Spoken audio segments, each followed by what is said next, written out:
అభ్యసన వైకల్యత అంటే learning disability. అభ్యసన వైకల్యత అనే పదాన్ని శామ్యూల్ ఏ. కిర్క్ మొట్టమొదటిసారిగా ఉపయోగించడం జరిగింది.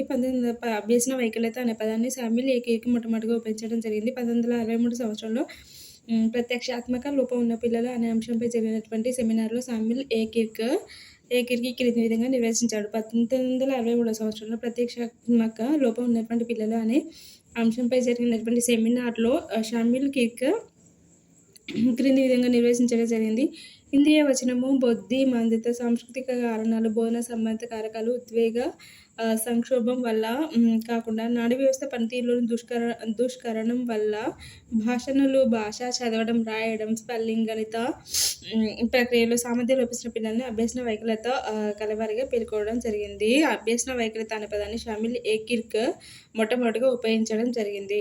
1963 సంవత్సరంలో ప్రత్యక్షాత్మక లోపం ఉన్నటువంటి పిల్లలు అనే అంశంపై జరిగిన సెమినార్‌లో శామ్యూల్ ఏ. కిర్క్ క్రింది విధంగా వివరించడం జరిగింది. ఇంద్రియ వచనం, బుద్ధిమందిత, సాంస్కృతిక కారణాలు, బోధనా సంబంధిత కారకాలు, ఉద్వేగ సంక్షోభం వల్ల కాకుండా నాడీ వ్యవస్థ పనితీరులోని దుష్కరణం వల్ల భాష చదవడం, రాయడం, స్పెల్లింగ్, గణిత ప్రక్రియలో సామర్థ్యం లోపించిన పిల్లలను అభ్యసన వైకల్యత గలవారిగా పేర్కొనడం జరిగింది. అభ్యసన వైకల్యత గల కారణాలు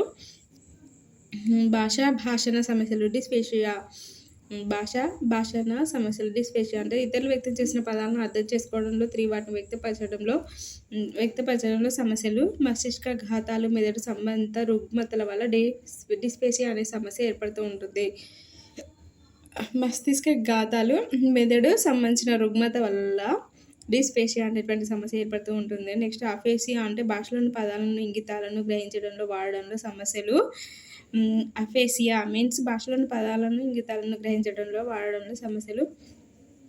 శ్రవణవ చోఘాతము ఎదుటి వ్యక్తి పలికిన పదాలను అర్థం చేసుకోవడంలో పూర్తి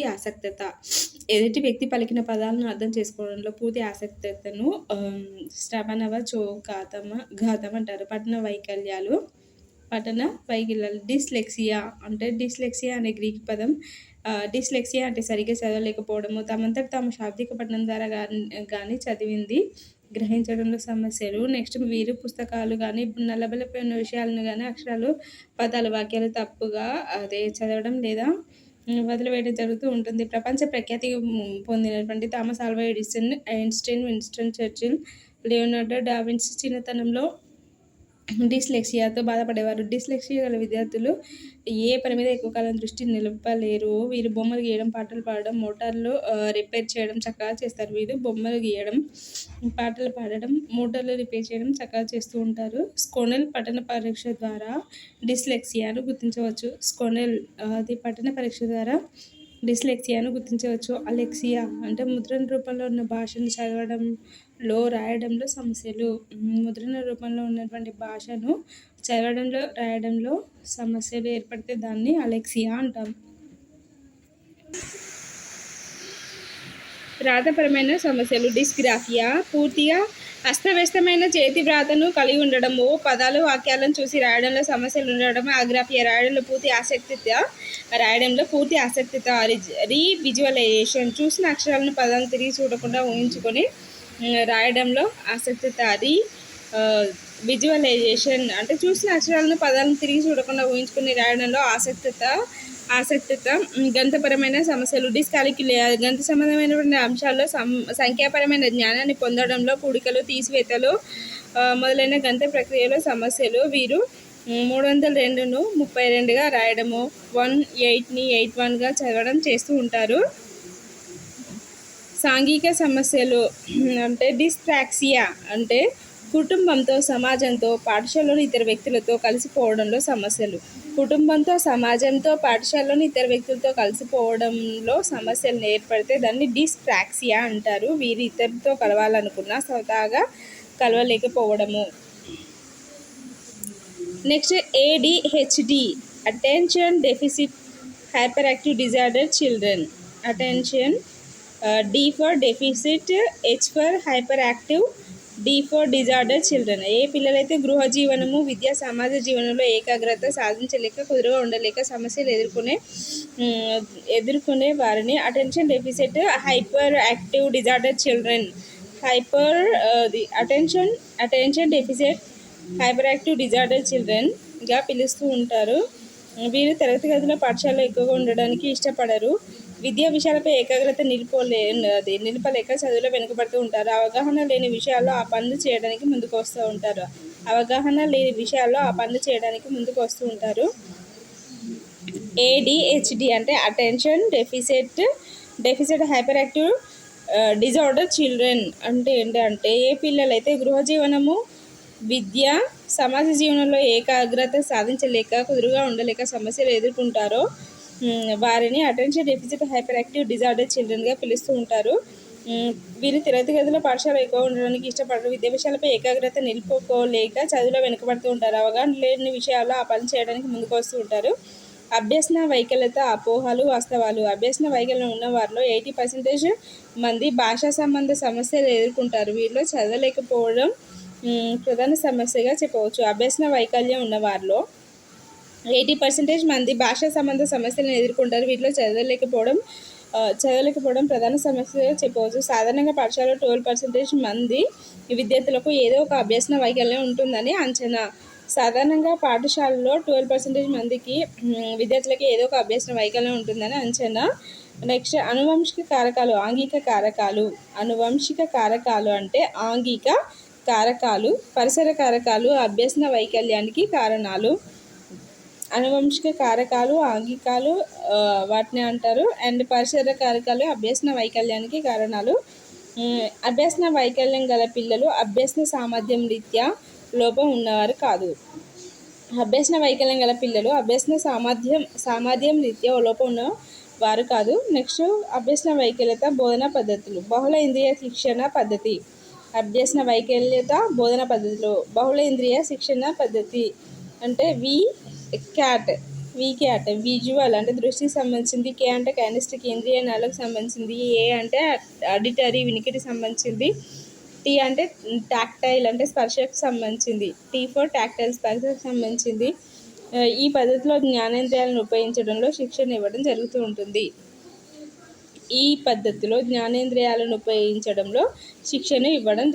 అభ్యసన వైకల్యం కలిగినటువంటి పిల్లలకు బోధన పద్ధతులు. వీక్యాట్ అంటే విజువల్ అంటే దృష్టికి సంబంధించింది. K కైనెస్థెటిక్ అంటే ఇంద్రియ నాడులకు సంబంధించింది. A అంటే ఆడిటరీ వినికిడికి సంబంధించింది. T ఫర్ టాక్టైల్ స్పర్శకు సంబంధించింది. ఆటిజం అనే పదము ఆటోస్ అనే గ్రీకు పదం నుండి గ్రహించబడింది. ఆటిజం గ్రీకు ఇజం అని గుర్తుంచుకోండి. ఆటిజం గ్రీకు పదం అనమాట. ఆటోస్ అంటే తాను, సెల్ఫ్ అనే అర్థం. ఆటిజం అంటే స్వీయ మనోవిహారము లేదా తమ స్వంత లోకంలో వివరించడము. ఆటిజం లక్షణాలు వాస్తవాలు. ఆటిజం సమస్యలు ఉన్నటువంటి విద్యార్థులు తమ ప్రపంచంలో తాము జీవిస్తూ ఉంటారు. వీరు తన చుట్టూ ఉన్న పరిసరాలను కానీ ఇతర వ్యక్తులను కానీ పట్టించుకోకుండా తమ లోకంలో తాము ఉండేటువంటి స్థితిని ఆటిజం ఒక మానసిక వైకల్యం. ఆటిజం అనే సమస్యను 3 సంవత్సరాల వయసులో గుర్తించవచ్చు. ప్రతి 1000 మందిలో 3 ఆటిజం అనే సమస్యకు గురి అవుతారని అంచనా. ప్రతి 1000 మందిలో 3 ఆటిజం అనే సమస్యకు గురవుతారని అంచనా. బాలికల కంటే బాలురలో ఈ అవలక్షణం రావడానికి 3 రెట్ల అవకాశం ఎక్కువగా ఉంది.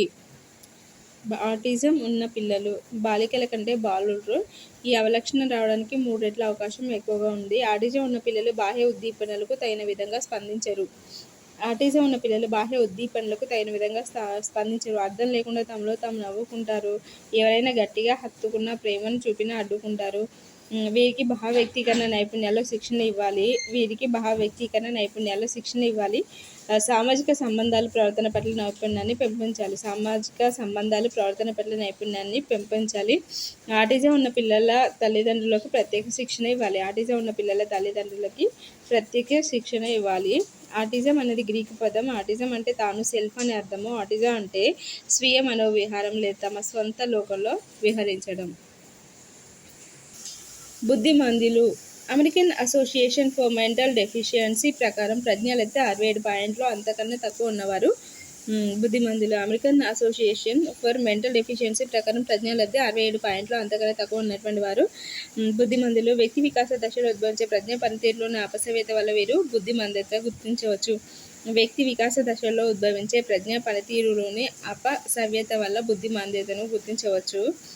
వ్యక్తి వికాస దశలో ఉద్భవించే ప్రజ్ఞ పనితీరులోని అపసవ్యత వల్ల బుద్ధిమంద్యతను గుర్తించవచ్చు. వ్యక్తి పరిపక్వతలో కానీ అభ్యసనంలో కానీ సాంఘిక సర్దుబాటులో కానీ ఏర్పడే వైకల్యాన్ని బుద్ధిమందిత అంటారు. వ్యక్తి పరిపక్వతలో కానీ అభ్యసనంలో కానీ సాంఘిక సర్దుబాటులో కానీ ఏర్పడే వైకల్యాన్ని బుద్ధిమందిత్వము అంటారు. సాధారణంగా బుద్ధిమంతులు బహుళ వైకల్యం గల పిల్లలు. బహుళ వైకల్యం అంటే ఒక వైకల్యాన్ని మించి ఎక్కువ వైకల్యాలు ఉండడాన్ని బహుళ వైకల్యం అంటారు. బహుళ వైకల్యం అంటే ఒక వైకల్యాన్ని మించి ఎక్కువ వైకల్యాలు ఉండడాన్ని బహుళ వైకల్యం అంటారు. తక్కువ ప్రజ్ఞ, దృష్టిలోపం, వినికిడి లోపం, భాషణ లోపము, చలన వైకల్యం, ఇవన్నీ వైకల్యాలు ఉన్నప్పుడు మనకి బుద్ధిమంద్యత్వము అనేది ఏర్పడుతుంది అన్నమాట. ప్రజ్ఞాపరమైన వర్గీకరణ 50 నుంచి 70 స్వల్ప బుద్ధిమంతులు. 50 నుంచి 70 పాయింట్ల ప్రజ్ఞాలబ్ధి 50 నుంచి 70 ప్రజ్ఞాలబ్ధి ఉంటే స్వల్ప బుద్ధిమంతులు MILD సాధారణ సంభాషణ సామర్థ్యం కలిగి ఉంటారు. గ్రహణ శక్తి తక్కువగా ఉండి ఆలస్యంగా నేర్చుకునే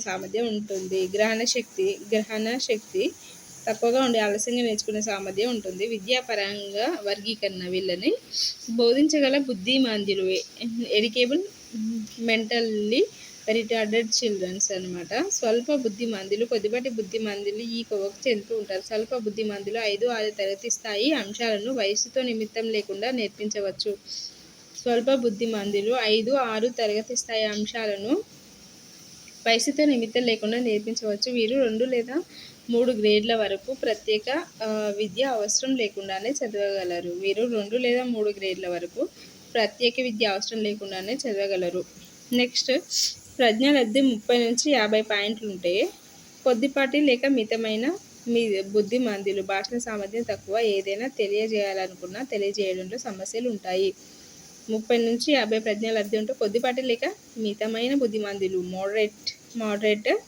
భాషణ సామర్థ్యం తక్కువగా ఉంటుంది. ఏదైనా అది తెలియజేయాలనుకున్నా తెలియజేయడంలో సమస్యలు ఉంటాయి. విద్యాపరంగా ఇట్లా ఎక్స్ప్లెయిన్ చేస్తామంటే ఇవి శిక్షణ ఇవ్వగల బుద్ధిమంతులు.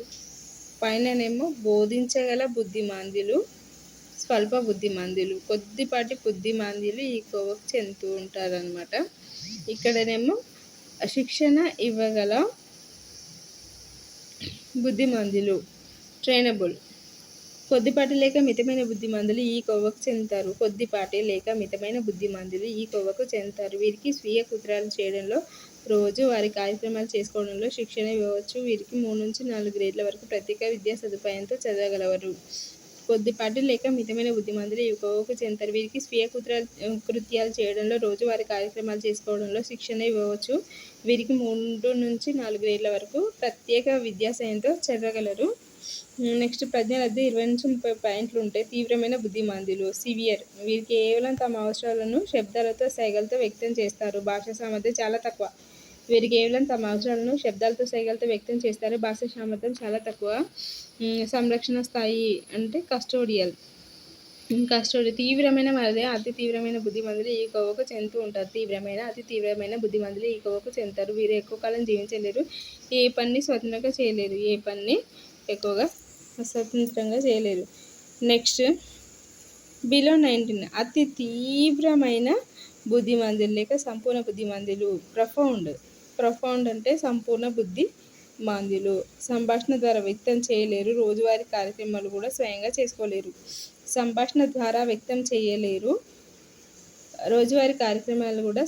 చేసుకోలేరు. వీరిని తల్లిదండ్రుల పర్యవేక్షణలో ఉంచాలి. వీరిని చిన్న పిల్లల వలె కనిపెట్టుకుని ఉండాలి. వైద్యపరమైన వర్గీకరణ. డౌన్ సిండ్రోమ్ క్రోమోజోమ్ల అపసవ్యత వల్ల ఏర్పడుతూ ఉంటుంది. వ్యక్తుల్లో 46 క్రోమోజోమ్లు ఉంటాయి. డౌన్ సిండ్రోమ్ ఉన్నవారిలో 47వ క్రోమోజోమ్ ఉంటుంది. వీరికి ముక్కు కుచించుకుపోయి నోటితో శ్వాస తీసుకుంటారు. నోటితో శ్వాస తీసుకుంటూ ఉంటారు. అపసవ్యమైన పళ్ళు ఉంటాయి. ఇటువంటి పిల్లలు పుట్టడం తల్లి వయసు మీద ఆధారపడి ఉంటుంది. డౌన్ సిండ్రోమ్ క్రోమోజోమ్ల యొక్క అపసవ్యత వల్ల వస్తూ ఉంటుంది. వ్యక్తుల్లో 46 క్రోమోజోమ్లు ఉంటాయి. డౌన్ సిండ్రోమ్ ఉన్నవారిలో 47వ క్రోమోజోమ్ ఉంటుంది. వీరికి ముక్కు కుచించుకుపోయి నోటితో శ్వాస తీసుకుంటూ ఉంటారు. అపసవ్యమైన పళ్ళు ఉంటాయి. ఇటువంటి పిల్లలు పుట్టడం అనేది తల్లి వయసు మీద ఆధారపడి ఉంటుంది. నెక్స్ట్ ఫినైల్ కీటోన్యూరియా అంటే మానసిక వైకల్యంలో పుట్టిన వారిలో ఫినైల్ కీటోన్యూరియాలో అమినో యాసిడ్ ఫినైల్ అలనైన్ అనేటువంటి ఎంజైమ్ లోపిస్తూ ఉంటుంది.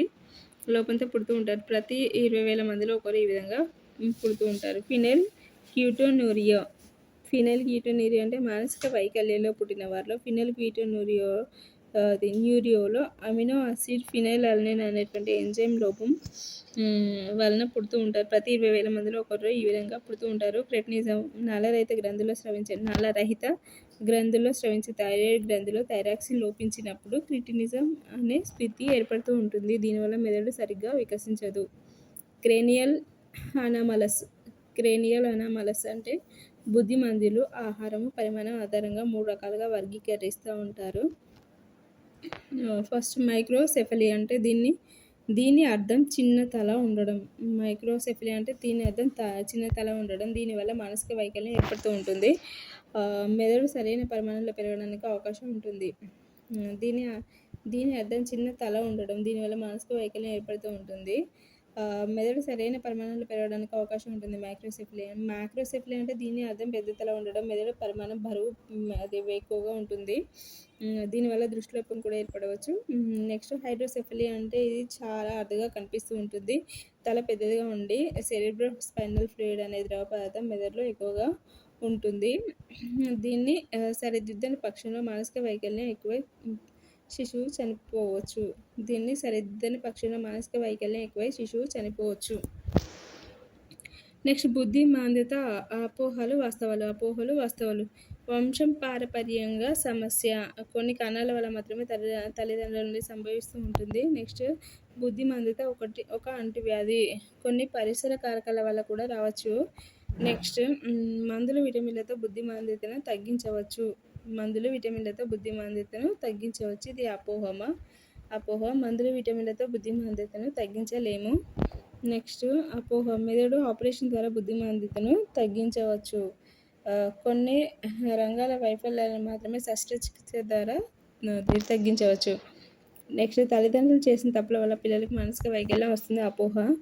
నెక్స్ట్ మానసిక వైకల్యం అనేది జన్యువుల తగ్గుదల, రక్త సంబంధికుల మధ్య గల వివాహాలు, గర్భస్థ శిశువుపై చేసే పరీక్షల వల్లనే సంభవిస్తుంది. కానీ అది తల్లిదండ్రుల పాపాల వల్ల కాదు.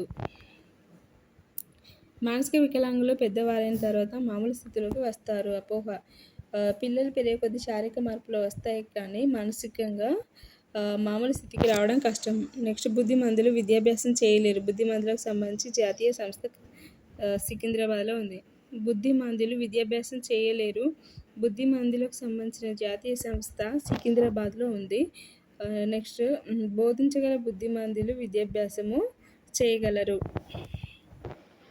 Next NIMH national institute of mentally handicapped Secunderabad.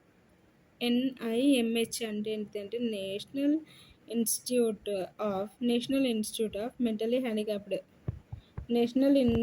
Of mentally handicapped ఇది సికింద్రాబాద్లో ఉంది. బుద్ధిమాంద్యుల ప్రవర్తన అభివృద్ధి పరిచే పద్ధతులు. బుద్ధిమాంద్యుల ప్రవర్తన అభివృద్ధి పరిచేందుకు ఉపయోగించే కొన్ని పద్ధతుల గురించి